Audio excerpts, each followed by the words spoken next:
Alors voilà, alors bienvenue au comité consultatif sur la réalité policière, la délégation de la belle ville de Sherbrooke. C'est un plaisir de vous accueillir aujourd'hui dans le cadre des travaux du comité. Sans plus tarder, je vous présente rapidement les membres du comité consultatif. Il y a Mme Nicole Gibault qui est Bonjour. avec nous. Voilà, Mme Gibault. Il y a également Mme Marlene Jennings Bonjour. avec nous. M. Alexandre Matt. Bonjour. Et M. Louis Côté. Bonjour. Bonjour, M. Côté. Bonjour. Bonjour. Alors, comme on le disait, nous avons reçu au préalable le mémoire de la ville de Sherbrooke. Évidemment, les membres du comité en ont pris connaissance. Je vous rappelle les consignes, une dizaine de minutes de présentation de votre part. Lorsqu'il va rester une minute, je vous ferai signe et demander de conclure. Et par la suite, il y a une vingtaine de minutes d'échange qui va avoir lieu avec les membres du comité. Vous l'avez vu, l'enregistrement est démarré, donc la rencontre est enregistrée et l'enregistrement va être déposé sur le site du ministère de la Sécurité publique par la suite. Mais sachez que votre mémoire est déjà en ligne au ministère, donc accessible au public. Maintenant, vous connaissez le mécanisme de lever la main pour, je vais me faire un devoir de gérer les droits de parole.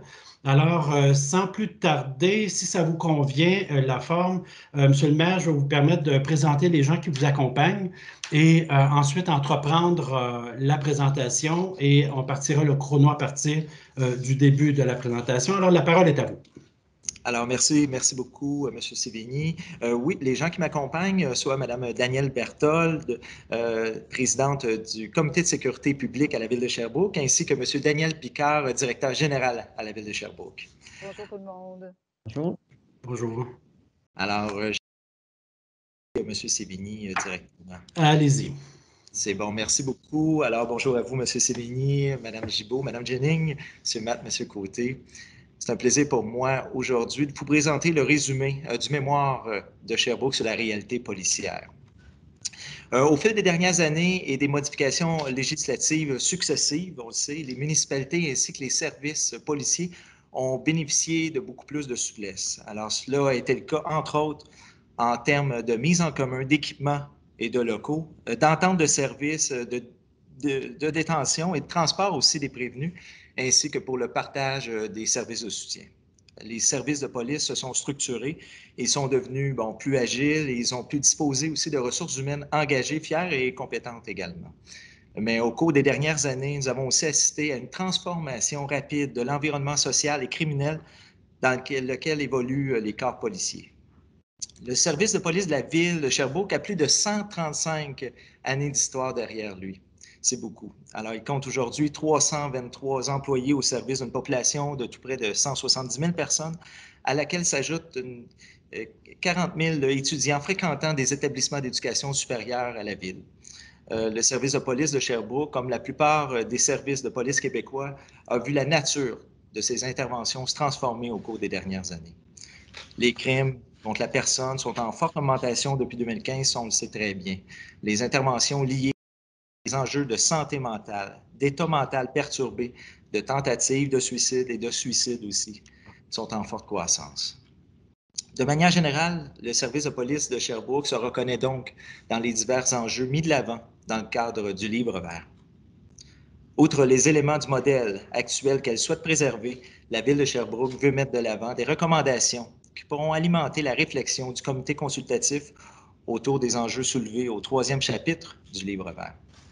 Ces recommandations concernent la question de la desserte policière et des services fournis, les coûts et le financement, le partage des responsabilités, l'exercice de la profession et le bien-être des policiers, ainsi que leur formation et leur recrutement. Abordons d'abord la question de la desserte policière et des services fournis. Alors, la Ville de Sherbrooke suggère que soit considérée la fusion du service de police de Sherbrooke et la régie municipale de Memphremagog. Une demande d'étude avait été également faite en août 2019, mais refusée en raison du contexte qui entourait le dépôt du Livre vert. On croit toutefois que l'analyse de la faisabilité de ce regroupement demeure pertinente. Alors, la mise en commun des ressources de la Régie de police de Memphremagog et du SPS permettrait, entre autres, la mixité des ressources humaines, la fusion des équipes d'enquête et la mise en commun des agents de liaison pour la cour criminelle. Ce regroupement permettrait aussi à la Régie de police de Memphremagog de bénéficier des groupes spécialisés de notre service de police. En ce qui concerne les coûts et le financement, la Ville de Sherbrooke considère que devrait être revu le modèle actuel voulant que les municipalités desservies par un corps de police municipal assument entièrement les coûts liés à leur desserte. Il existe en ce moment une grande iniquité entre les citoyens et citoyennes selon qu'ils sont ou non desservis par un corps de police municipal ou par la Sûreté du Québec. Il est aussi important de mentionner que la transformation du mandat des organisations policières est en partie due au désengagement financier du gouvernement du Québec et des services de santé et des services sociaux. Ce désengagement a eu des répercussions sur les populations vulnérables. Je l'ai auparavant mentionné, les interventions liées à des enjeux de santé mentale sont en forte augmentation. Cette hausse amène les organisations policières à établir des ententes avec des partenaires du milieu de la santé. C'est le cas à Sherbrooke avec l'équipe mobile d'intervention psychosociale qu'on appelle aussi l'EMIP. Ce type d'initiative doit être favorisé, mais les coûts devraient être pris en charge par le réseau de la santé et non par les municipalités. La santé demeure en effet un secteur de compétence provinciale. Quant à la question du partage des responsabilités, la Ville croit que le recours à des agences de sécurité privées est la voie à suivre pour permettre aux policiers de centrer leur effort sur leur mission première. Le SPS fait déjà appel à des agences de sécurité privées, mais pour bien les encadrer, nous recommandons au gouvernement de revoir la loi sur la police, tout comme la loi encadrant le Bureau de la sécurité privée. La Ville de Sherbrooke recommande également que certains postes occupés par des policiers le soient par des employés civils. Ces options favoriseraient un nouveau partage des responsabilités et permettraient aussi d'augmenter le nombre de policiers assignés au traitement des enquêtes, mais aussi sur le terrain. En ce qui concerne l'exercice de la profession et le bien-être des policiers, la Ville de Sherbrooke est bien au fait des situations difficiles auxquelles sont confrontés les policiers dans l'exercice de leurs fonctions. Afin de répondre à des situations de souffrance ou de détresse parmi son personnel, le SPS a mis en place un système de vigie, le groupe de police soutien. Des entrevues obligatoires sont aussi menées par le service des ressources humaines de la Ville auprès de groupes de policiers très ciblés. Sherbrooke veut aussi encourager le gouvernement à s'inspirer du programme de thérapie TTCI, alors qu'il enseigne des techniques simples mais efficaces pour gérer la dépression, l'anxiété ou les blessures liées au stress post-traumatique. Finalement, une uniformisation des conventions collectives est souhaitée par la Ville de Sherbrooke. Cette dernière pourrait répondre à de nombreux enjeux, dont celui du recrutement. Le dernier point abordé, d'ailleurs, sera celui de la formation et du recrutement. Alors, au cours des dernières années, le service de police de Sherbrooke a tenté d'attirer plus de représentants des communautés culturelles dans ses rangs. Le résultat de ces initiatives sont toutefois demeurés mitigés. Alors, nous croyons qu'un important travail de démarchage doit se faire en amont, en partenariat avec les organisations communautaires et les écoles. Les critères d'admission à l'École nationale de police devraient aussi être revus de façon à prendre en compte des expériences et des profils différents. Nous considérons en effet crucial que les citoyens puissent se reconnaître en ceux qui les protègent. En conclusion, je tiens à mentionner que la priorité de la Ville de Sherbrooke est de s'assurer que l'ensemble de sa population se sente en sécurité et que les conditions de travail de son personnel policier soient bonnes. Alors, une modernisation des organisations policières incluant le SPS est donc souhaitable. Cette dernière nécessitera une collaboration accrue de tous les acteurs œuvrant autour des activités propres à la mission police. Cette modernisation passera également par un certain nombre d'ajustements législatifs ainsi que par une participation financière accrue du gouvernement provincial. Ça permettra aussi aux villes de s'assurer que les coûts associés au service la capacité de payer des citoyens, et j'y crois. Je vous remercie sincèrement de votre attention et on pourra peut-être passer aux échanges dès maintenant. Merci beaucoup. Merci, M. le maire. Alors, je vais demander à mes collègues de se manifester pour poser des questions. On va vous les orienter. Au besoin, vous pouvez les réorienter auprès de Mme Berthold ou M. Picard. Merci. Alors, on va commencer avec monsieur Louis Côté. Oh, votre micro, M. Côté. Voilà. Bonjour à vous autres, j'espère que vous allez bien. On est tellement prêts qu'en sortant dehors, on aurait pu se voir. En passant, moi, je vais vous parler de votre proposition d'entente avec le corps de police de Memphremagog.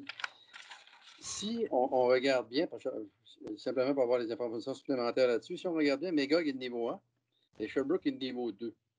Et vous pensez que les coûts supplémentaires que Magog devrait payer pour passer à niveau 2 compenserait selon les économies d'échelle. C'est ça que je comprends? Oui, bien évidemment, il y a une facture à payer. Si on le sait, évidemment, de quelle façon, les coûts-bénéfices. Sur cette question, je vais passer la parole à M. Picard, directeur général à la Ville de Sherbrooke.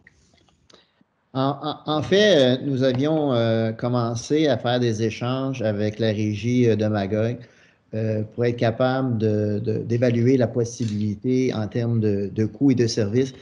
Mais particulièrement, où on pourrait bénéficier, l'ensemble des deux villes, c'est de faire en sorte que le service des enquêtes soit beaucoup plus interrégional, parce qu'on se rend compte que de façon générale, les enquêtes sont rarement juste ciblées à Sherbrooke. On se rend compte que bien qu'on ait une police municipale, malheureusement, le crime n'a pas de frontières territoriales de ville. Et on se rend compte que toutes ces ententes-là qu'il y a au même titre que tous les escouades régionales, bien, on considérait que d'être avec Magog permettrait pas nécessairement d'en faire une économie, mais d'offrir clairement un meilleur service et de faire en sorte que le service des enquêtes soit beaucoup plus performant à cet égard-là. Mais à cet effet, je comprends qu'il n'y a pas encore de calculs qui ont été faits précis par rapport à ça. Non, parce que, pour être honnête, nous avions commencé les démarches et on nous a demandé de cesser ces discussions-là lorsque le livre vert a été déposé. M. Sévigny, si vous me permettez, j'aurais... Complémentaire, allez-y. Allez-y. Merci beaucoup, mon cher monsieur. Vous avez mentionné qu'au niveau du financement des corps policiers, il y avait une grande iniquité par rapport à ceux qui sont desservis par la Sûreté du Québec et ceux qui sont desservis par les villes. Vous êtes une ville, ce qu'on appelle une ville-centre, avec un statut bien particulier par rapport à ça. Et permettez-moi de vous, en contrepartie, ceux qui écoutent l'argumentaire d'iniquité, ce qui soulève eux, puis on l'entend souvent, puis nous, si on a des recommandations à faire, vous comprenez qu'on va avoir besoin de votre aide pour trouver des arguments. Ce qu'ils disent, eux, de leur côté, on sait bien, les employés municipaux sont payés, selon l'Institut de la Statistique du Québec, sont payés 35 de plus que les employés provinciaux. Ils disent aussi que le gouvernement investit tellement dans ces villes-centres-là, hôpitaux, cégep, etc., ce qui amène une masse de salariés quand même d'excellente qualité. Eux disent, au contraire, on n'a pas ça, nous, et c'est probablement la seule compensation qu'on a de payer moins cher pour les services de la Sûreté du Québec. Qu'est-ce que vous pourriez amener comme argument pour commenter ce que les gens peuvent nous rapporter là-dessus? Vous pouvez peut-être répondre, M. Picard, dans un premier temps. En fait, je vous inviterais à regarder certaines villes qui sont même de grandeur plus comparable, exemple un Saint-Jérôme ou à la limite un Saint-Hyacinthe, Drummondville, ou dans lequel, dans un endroit, il y a la police municipale, puis dans les autres endroits qui sont sensiblement pareils, et ça change beaucoup au niveau du coût municipal. Nous, on considère que si on avait la même part qu'on serait en droit d'avoir par rapport à la Sûreté du Québec, on parlerait de plusieurs millions de dollars qui pourraient être réinvestis différemment en termes de données de service. Alors, je ne crois pas que ça soit comparable. Ce n'est pas pour rien que plusieurs villes qui étaient sur la frontière de venir changer ont pris la décision peut-être malheureuse, mais qui ont décidé malgré tout d'aller vers la SQ parce qu'il y avait quand même des économies à faire quand tu te fais subventionner par le gouvernement en grande partie. Alors, moi, je pense qu'il y a effectivement une iniquité à cet égard-là, parce que, comme je vous mentionnais d'entrée de jeu dans l'autre argumentation tantôt, bien, malheureusement, le crime n'est pas juste une histoire territoriale et on se doit d'assurer beaucoup de frais policiers pour assurer une protection bien au-delà des fois du territoire de Sherbrooke. Alors, je pense que l'uniformisation de la police et que ça ne soit aussi qu'avec les conventions collectives qui fait en sorte qu'il y a constamment une escalade parce que finalement, une ville peut bien, en quelque part, tenir son fort en termes de négociation. Mais malheureusement, qu'est-ce qu'on constate? S'il y a toujours en quelque part quelqu'un qui flanche pour une situation qui fait que l'escalade recommence constamment. Alors, je pense que ce serait souhaitable que la police soit vue de façon différente, autant en termes de financement qu'en termes de négociation collective, en fait, de contrat de travail, qui permettrait une plus grande polyvalence, puis une plus grande aussi possibilité aux policiers de changer de région à la limite pour des raisons personnelles à la fois. Là. Merci. Monsieur Matt, la parole est à vous. Oui, je vais revenir avec la formation. Vous souhaitez recruter du personnel des groupes racisés ou autres. Là. Bon, est-ce que la municipalité serait prête à payer une partie des coûts? Parce ce qu'on sait, c'est qu'au niveau des groupes racisés, bien, ces gens-là sont moins fortunés. Souvent, ils sont déjà en emploi, ils ne peuvent pas quitter l'emploi pendant la période de formation, plus les coûts à Nicolette qui sont 8 à 9 000 $. Est-ce qu'il y a une forme de compensation que la municipalité pourrait consentir à l'étudiant qui obtient une promesse d'embauche dans l'attestation d'études collégiales et dans le programme cours des cégeps que vous avez dispensé la dernière année à Sherbrooke, tout en ayant une promesse d'emploi par la suite et un engagement de demeurer en emploi de la ville pour un certain nombre d'années. Ça permettrait peut-être, je ne sais pas si vous avez pensé à quelque chose dans ce sens-là. Selon, je vais partir la réponse et je vais passer ensuite à quelqu'un pour le complément. Moi, je crois que c'est de la formation supplémentaire. Alors, est-ce que ça doit être vu comme le gouvernement, lorsqu'on a de la formation supplémentaire, bien, un revenu supplémentaire? Il se pourrait qu'on puisse le regarder. Toutefois, moi, je pense que dans ce qu'on est comme univers actuellement, au niveau de tout ce qui se passe à travers le Québec, au niveau de l'immigration, parce que je fais bien foi là, de ce volet-là que vous voulez parler, bien, je pense qu'il faut être ouvert. Là. Alors, de plus en plus, c'est ce qui va se passer dans chacune de nos régions. Sherbrooke ne fait pas exception. Là, on a 135 communautés culturelles, même un petit peu plus maintenant. Alors, je pense qu'on doit s'adapter rapidement. Ce qui nous manque, vous m'avez bien entendu, c'est des policiers qui viendraient évidemment appuyer ce type de gens d'immigration pour nous aider dans le travail. Ça arrive dans les rencontres virtuelles, ne vous en faites pas. C'est ce que je comprends bien. Monsieur le maire, avez-vous amené votre chien au bureau? Non, mais c'est pas un chat, on est correct. Faites-vous-en pas, d'habitude, c'est moi. Faites-vous-en pas du tout. Bon, OK. Alors, je vais retenter de me reconcentrer. Oui, merci. Alors, c'est sûr que peut être ouvert d'une façon différente. On a réellement besoin de policiers qui proviennent de l'immigration pour nous aider dans notre travail. Alors, je vais relayer tout de suite la question à Mme Berthold également, qui est présidente du comité de sécurité publique, comme on a entendu dire au départ, qui va peut-être compléter le tout. Là. Mme Berthold. Oui, je pense qu'au départ, ce n'est pas un problème d'engager ces gens-là. Le gros problème que l'on a à Sherbrooke, c'est la rétention. Parce que le peu de gens que l'on peut retenir à Sherbrooke ou qui osent lever la main et qui veulent venir travailler dans notre belle ville, comme M. Sévigny l'a mentionné en ouverture, c'est que oui, on les forme, on les accepte, mais ils ne restent pas. Ils s'en vont vers les grands centres, donc Montréal, Québec, et à ce moment-là, probablement parce qu'ils se retrouvent plus dans leur communauté. Et puis, à un moment donné, ils trouvent ça plus facile de travailler. Ce n'est pas nécessairement une question de salaire, c'est vraiment une question d'espace de vie, de climat de vie, de façon de travailler. Donc, notre problème, M. Matt, est au niveau de la rétention et non du côté de former ces gens-là, parce que si on en avait, laissez-moi vous dire que ça nous ferait énormément plaisir. Mais comment les retenir? Est-ce que votre avenue de proposer, de dire de les lier, de les engager par contrat, comme ça se fait au Panama, on paye les études aux gens qui vont à l'université, puis on dit, je te paye ton université, mais il faut que tu me donnes 5 à 10 ans de service. C'est peut-être une solution qui ferait en sorte que ces gens-là pourraient rester dans les villes autres que Montréal et Québec. Mais ce qu'ils veulent faire, c'est s'en aller vers les grands centres pour se retrouver justement en communauté. Et c'est très malheureux parce que c'est pas parce qu'on veut pas, c'est parce qu'on n'a pas les moyens de les retenir. Alors, il faudrait voir comment on pourrait arriver à les retenir. Merci. D'autres interventions? Une complémentaire, M. Matt, allez-y.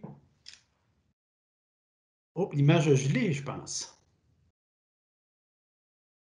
Alors, dans l'attente d'un retour de M. Matt, je vais demander à Mme Jennings. Ça aiderait si je mette mon micro. je trouve ça très intéressant, toute la question de votre problématique, que ce n'est pas le recrutement de la diversité, je vais l'appeler comme ça, mais c'est plutôt la rétention. Donc, une partie, comme vous dites, pourrait être un genre de programme de financement où, en contrepartie, la personne doit dédier X nombre d'années de service, sinon il y a une partie qui est remboursable. Mais adjacent à cela, sera peut-être des programmes pour l'obtention de la propriété, parce que plus que la personne a des racines, plus qu'on a la chance que la personne va y rester. Alors, un jeune qui accepte un emploi, par exemple, à la ville de Sherbrooke, en contrepartie de le financement de son éducation, s'il y avait également un genre de programme, et je ne parle pas juste de la ville de Sherbrooke, je parle peut-être PAN Québec, l'obtention de l'accès à la propriété privée. Ça, c'est vraiment des piliers qui gardent les gens, vraiment. Qu'est-ce que vous pensez de ça? Vous avez, Mme Jennings, si quelqu'un voudra faire tantôt rapport, mais je vais quand même commencer, moi, avec la relocalisation des gens. On le vit avec la Sûreté du Québec, avec la source Rolonat, c'en est une, mais il y en a d'autres aussi que vous connaissez probablement. Alors, ce qui est beaucoup plus facile, ça reste quand même une idée, l'accès à la propriété, un petit peu comme le travail. Hein, lorsqu'on part à l'étranger, on essaie d'aller chercher des travailleurs, mais tant qu'on leur dit comment on va les implanter chez nous, comment ils vont être bien desservis. En effet, c'est quelque chose qui pourrait être ajouté dans notre plan total, mais on aura besoin de financement tout de même pour ça. Alors, il y a des coûts associés à la relocalisation des gens. Alors, j'y crois, je peux vous le dire, parce que je connaissais bien dans mon ancien métier, évidemment, ce volet-là. Alors, si on pourrait avoir un programme semblable, appuyé par le gouvernement du Québec, mais semblable à la Sûreté du Québec, oui, ça pourrait faire l'affaire des villes, ça c'est certain, dont Sherbrooke. Je vous le confirme. Monsieur Picard? Oui, en fait, en complément à ce que M. Lucier vient de mentionner, je pense que le modèle comme à la Sûreté du Québec, qui permet une plus grande polyvalence de pouvoir se promener interrégion et le fait aussi d'avoir une progression de carrière peut-être plus intéressante parce que souvent, ce que les gens, il y a aussi le principe de rejoindre leur ethnie qui vont retourner vers Montréal ou vers Québec, mais on va s'entendre au niveau du potentiel de crime. Ça fait drôle de dire ça, mais Montréal et Québec offrent plus de challenge policiers, si on voudrait dire ainsi. Et souvent, il y a des gens qui préfèrent aller faire de la police à Montréal parce que c'est plus, mettons, comment je pourrais expliquer ça? Je veux dire, pas plus tough, mais mettons avec plus d'enjeux. De l'adrénaline, M. Picard. C'est ça. Alors, ce que la Sûreté du Québec, des fois, va permettre d'offrir, parce que souvent, les gens vont commencer en région. Il y en a qui vont rester en région, mais après, peuvent retourner vers des endroits où il y a peut-être plus de défis. Et moi, je le sais, pour avoir parlé dans ma vie avec plusieurs policiers, après un certain nombre d'années, ben, ils deviennent un peu désabusés par rapport au fait de faire de l'autopatrouille, puis ils revendiqueraient d'avoir plus de défis. Et c'est pour ça qu'on a créé certaines équipes, puis les équipes, les escouades mixtes, ces choses-là permettent des fois à certains policiers de sortir de la routine. Mais si la police serait plus régionale, qu'il y aurait des défis plus intéressants, bien, je pense qu'on aurait une plus grande satisfaction de la part des policiers que de garder ça à un niveau simplement municipal. Merci. On vient à vous, monsieur Matt. On vous avait perdu tantôt. On revient à vous. Ben oui, j'ai gelé. Pourtant, c'est pas si froid que ça à Québec aujourd'hui. Je veux revenir sur. Vous avez parlé de votre équipe EMIT. Est-ce qu'elle est financée complètement par la municipalité ou s'il y a une partie de financement par les CIUS ou les services sociaux? Madame Berthold? D'une part, on est très, très, très fiers de l'équipe mobile d'intervention psychosociale à Sherbrooke. C'est un beau projet que l'on a lancé il y a plusieurs années qui fonctionne tellement bien et depuis maintenant 2 ans, c'est maintenant plus un projet pilote, c'est vraiment actif à tous les jours. On est dans la ville de Sherbrooke et vous savez, à Sherbrooke, la santé mentale, on a beaucoup de cas, malheureusement. Mais le fait que les MIP soient là, on finance les MIP à même nos budgets municipaux. Il y a un intervenant quand même psychosocial du CHUS qui se joint à nous. Par contre, je pense qu'avec tout le travail que l'EMIP fait, je pense que ça ne devrait pas revenir à la Ville de subventionner cette magnifique équipe qui est l'EMIP. Vous savez, depuis que ça existe, les transports vers les hôpitaux ont diminué de 50 quand même. La prise en charge par le milieu communautaire et par le réseau social a augmenté de 51 On a également des gens qui travaillent en collaboration, donc je le disais, les policiers, les travailleurs sociaux. L'emploi a diminué de 11 dans la plupart de nos interventions. Par contre, il faudrait voir comment on pourrait faire pour accompagner ces policiers et ces travailleurs sociaux dans l'équipe LEMIP et toute la classe policière sherbrookoise parce qu'on se bute à des portes tournantes avec le SUS. C'est-à-dire que oui, notre service fait le travail, ils arrivent finalement à l'hôpital et qu'est-ce qu'on fait? Ben, on les diagnostique rapidement et on les retourne dans la rue. Ce qui ferait en sorte que si le centre d'aide de jour voyait le jour en santé mentale, ça nous aiderait beaucoup. Donc, on y tient à cette fonction, à ce comité, non pas à ce comité-là, mais à ce service-là, à cette équipe mobile, parce que c'est un besoin grandissant de plus en plus, on ne se cachera pas. Avec la COVID, c'est à tous les jours qu'on a besoin de cette équipe-là. Et on veut le maintenir. Donc, la Ville, oui, on s'investit beaucoup à faire en sorte que l'équipe persiste et perdure dans le temps. Mais à un moment donné, il est évident que ce serait très agréable si le gouvernement du Québec pouvait y mettre la main à la pâte et pouvait nous aider de ce côté-là, parce que c'est un service qu'on ne veut pas enlever à la population. On en a énormément besoin. Mais à un moment donné, il faut faire des choix en tant que ville. Et c'est un choix qu'on n'aimerait pas avoir à faire, à choisir entre les NIP et d'autres besoins que le service de police aurait pour la... Merci. Si vous permettez, M. Sévigny, en complément sur le même sujet. Allez-y, oui. Est-ce que c'est composé essentiellement de policiers ou il y a des travailleurs sociaux, psychologues à l'intérieur de l'équipe? Il y a des travailleurs sociaux maintenant. Avant, c'était un programme sur 3 jours. Maintenant, c'est 6 jours sur 7. Alors, on a réussi à faire en sorte qu'on peut travailler ensemble, le policier et l'intervenant social, et ça règle bien des situations et ça évite beaucoup de cas de suicide, de tentatives de suicide, tout simplement de l'errance dans les rues de la ville de Sherbrooke. Il y en a beaucoup. Et à ce moment-là, bien, cette équipe-là est là et fait de l'intervention très rapide terrain. Et c'est grandement apprécié. La population sherbrookoise se sent énormément en sécurité avec cette escouade policière spéciale que l'on appelle l'EMIP.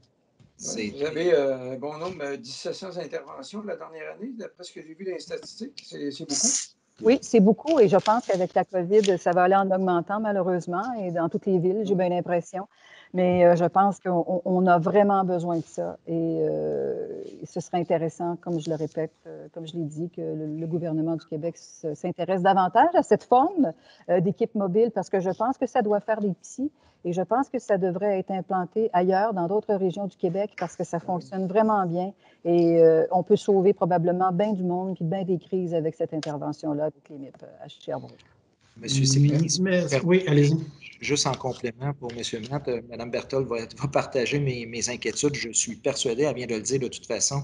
Mais pour moi, en effet, la pandémie actuellement reflète une inquiétude supplémentaire là, avec tout ce qui se passe. On en parle beaucoup au niveau de l'Union des municipalités du Québec. C'est un sujet qui revient semaine après semaine. Écoutez, on aura besoin d'aide rapidement à ce niveau-là pour convenir le tout parce que les services sociaux là, ne répondent pas actuellement, ne pourront pas répondre non plus. Et c'est nous qui doit prendre en charge la ville de Sherbrooke au niveau de notre corps policier, là, toutes ces interventions-là. Alors, rapidement, qu'on puisse remettre en place des gens supplémentaires. Mme Berthold l'a bien dit, ce n'est pas à nous normalement à couvrir ce service-là, mais malheureusement, on doit le couvrir là, actuellement. Alors, je voulais quand même en faire part parce que est-ce que c'est la seule pandémie qu'on vivra? On l'espère, sincèrement, mais est-ce qu'il y aura d'autres choses? D'être prêt, évidemment, à intervenir différemment. Alors, je voulais quand même le dire qu'on aura besoin d'aide supplémentaire. C'est bien. Monsieur Côté, c'est à vous. Deux choses là-dessus. La première question, ce programme-là, est-ce que vous avez une entente avec le CIUS ou vous le payez 100 Monsieur l'intervenant psychosocial avec les policiers, vous le payez à 100 ou bien vous avez une entente avec le CIUS? En fait, nous, on assume la partie du travail policier et le CIUS assume la partie travail social. Avez-vous une entente en bonne et due forme ou avez-vous une entente signée avec eux ou bien si c'est une entente verbale? Je ne crois pas qu'on ait une entente spécifiquement écrite, honnêtement. Je pense que c'est plus un échange de services pour l'instant. Je veux revenir sur le... avec le détail. OK. Oui, s'il vous plaît. Je veux revenir avec les 135 communautés culturelles. Sherbrooke fait beaucoup les communautés culturelles. Je sais que moi, j'ai des anciens étudiants, d'excellentes personnes qui travaillent à la ville maintenant, qui s'en occupent. Je ne me souviens pas le nom de la madame qui est tellement impliquée là-dedans, le souper des nations. Il se fait beaucoup, beaucoup, beaucoup, beaucoup. Et d'où ma surprise de voir qu'il n'y a pas beaucoup de communautés culturelles dans le corps de police. Mais est-ce qu'il y a des démarches concrètes de fait avec tous ces intervenants du milieu-là par la police auprès des communautés pour aller en recruter? Parce que c'est possible de venir à Sherbrooke et pas en repartir. J'en connais un exemple très, très, très bien. Ça fait maintenant 43 ans que je suis ici, je ne suis pas reparti. Mais il y a toutes sortes de méthodes de retenir du monde, ça vous le savez. Hein? Mais je voudrais savoir, est-ce qu'il y a des démarches concrètes de fait par le corps policier auprès de ces communautés-là, avec toute l'équipe que vous avez, pour les intéresser à ça?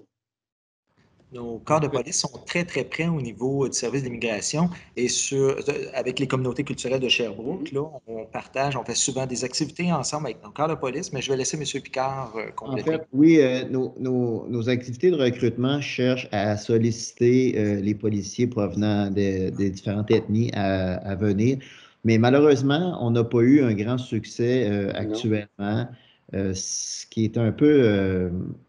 c'est un petit peu décevant, mais malheureusement, nos efforts ne concluent pas vraiment à les attirer vraiment en région. Potentiellement parce qu'il y a quand même peut-être plusieurs emplois qui sont offerts dans la région de Montréal ou même dans des régions où il y a peut-être plus d'ethnie. Mais du point de vue policier, on ne représente pas pour l'instant, on dirait, une zone attractive du point de vue policier, malheureusement. C'est un bel endroit de pratiquer ce métier-là, c'est bien, l'Estrie. Merci, M. Côté. Madame Gibault, c'est à vous.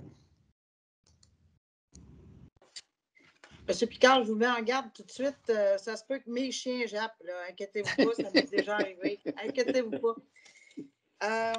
Alors, ceci dit, du côté du recrutement civil dans votre corps policier, et j'imagine que, bon, il y a plusieurs civils.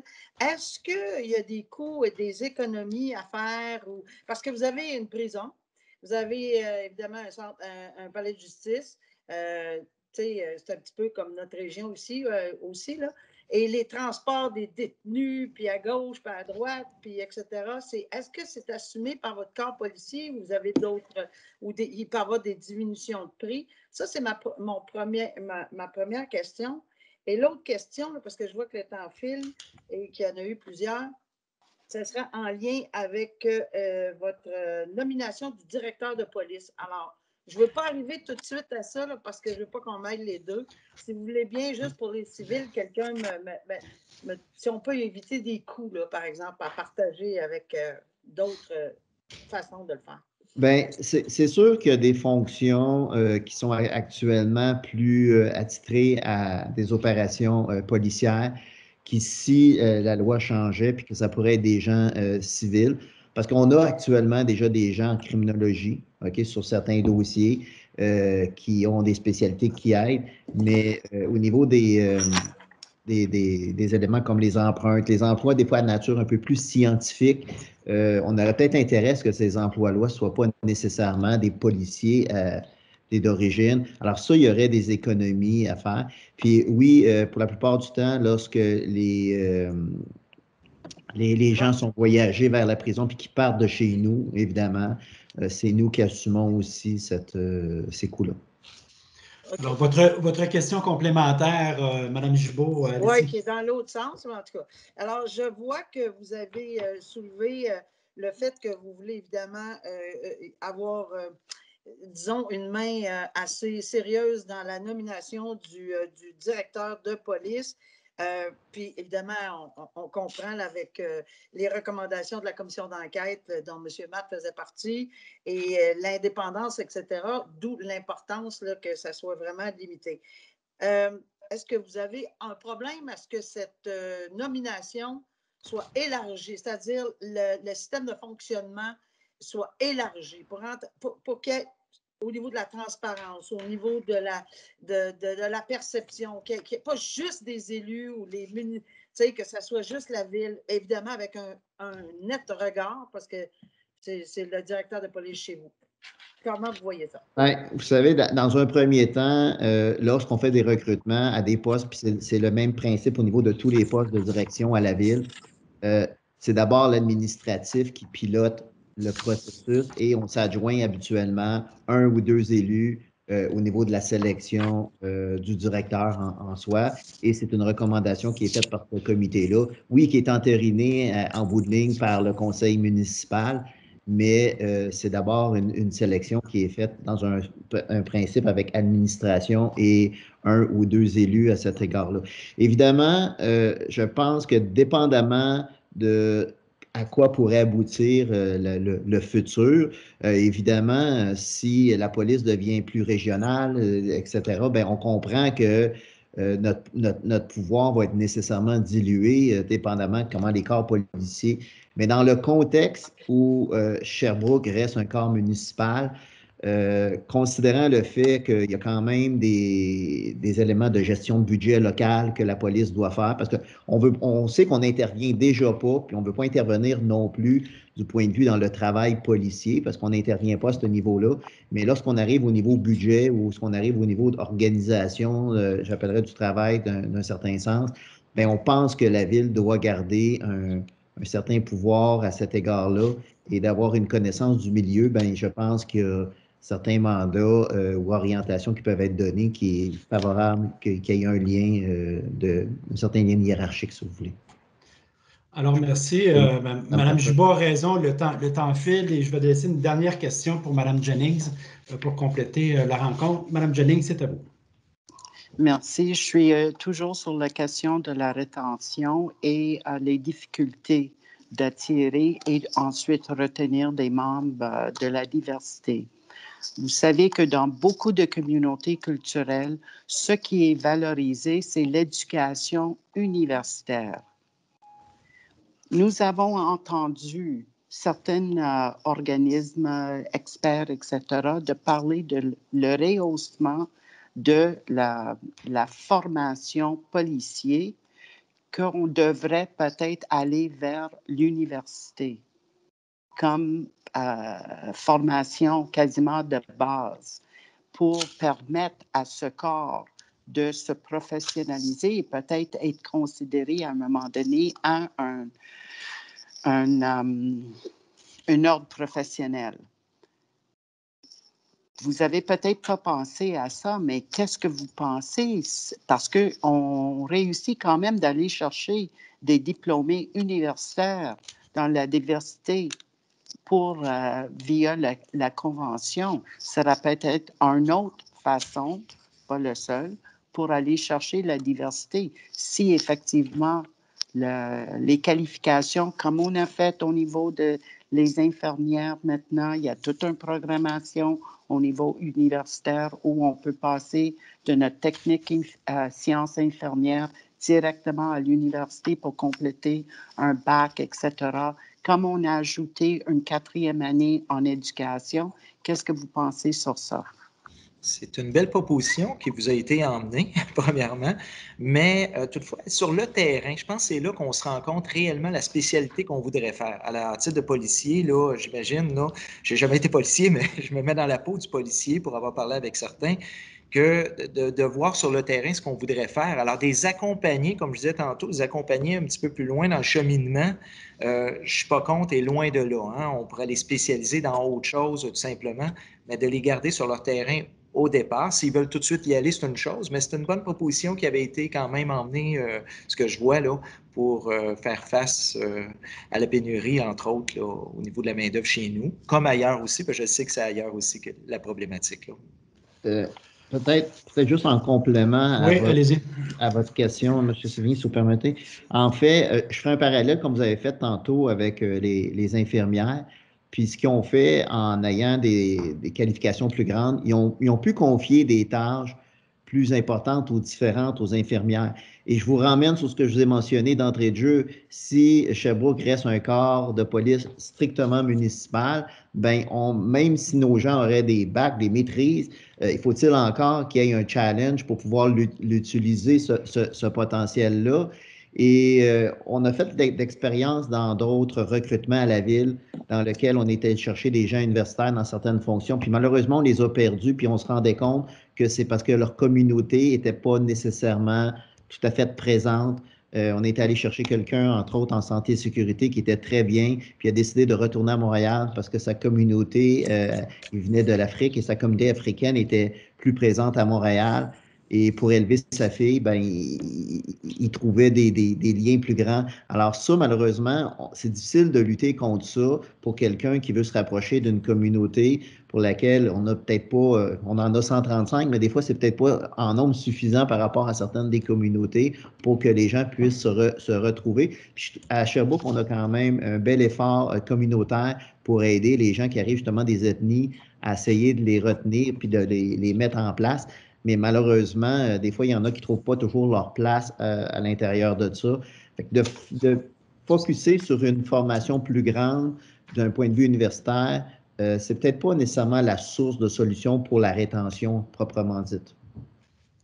Alors, ça complète les travaux. Merci, M. Picard. Merci à vous trois de vous être prêtés à l'exercice. Merci pour votre mémoire et les échanges qu'on a eus aujourd'hui. Ça va très certainement contribuer à la réflexion des membres du comité consultatif. Alors, merci encore. Merci. Bonne fin de journée. Merci. Bonne fin de journée. Merci. Merci beaucoup. Bonne journée. Au revoir. Merci beaucoup.